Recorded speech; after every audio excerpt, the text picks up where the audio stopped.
ৰাজ্যত অব্যাহত আছে বানৰ বিভীষিকা।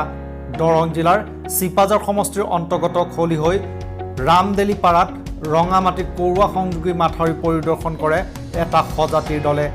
এই দলটোত উপস্থিত থাকে অসম জাতীয় উন্নয়ন পৰিষদৰ কেন্দ্ৰীয় সমিতিৰ সাধাৰণ সম্পাদক অমিয় কুমাৰ ডেকা, ছাত্ৰনেতা বাহাৰুল ইছলাম আৰু ধ্ৰুৱজ্যোতি শৰ্মা। তেওঁলোকে উপস্থিত হৈ স্থানীয় ৰাইজৰ মাজত মত বিনিময় কৰাৰ লগতে ৰাজ্য চৰকাৰে ৰাজ্যক দিয়া প্ৰতিশ্ৰুতি পালন নকৰাৰ কথা উল্লেখ কৰি জলসম্পদ বিভাগৰ প্ৰতি বছৰে ভুল কাৰ্যক্ৰমৰ বাবে ৰাইজৰ দুৰ্ভোগ হয় বুলি মত ব্যক্ত কৰে।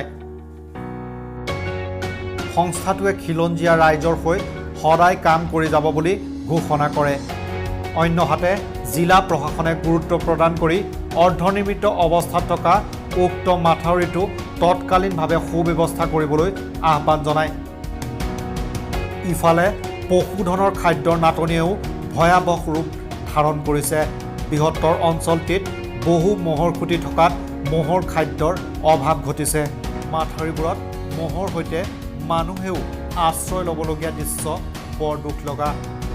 ইফালে ব্ৰহ্মপুত্ৰৰ মাজত থকা চৰ চাপৰিও জলমগ্ন। বিশেষকৈ অপৰিৱৰ্তিত পানীৰ ফলত মানুহৰ লগতে পশুধন মাথাউৰিত আশ্ৰয় ল'ব লগা হৈছে।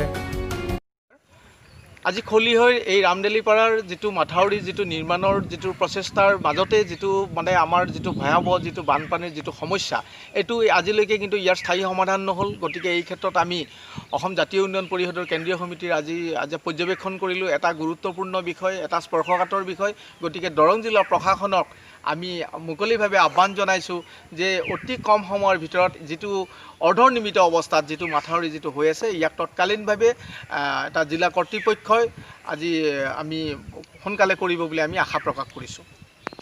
News desk report, news only.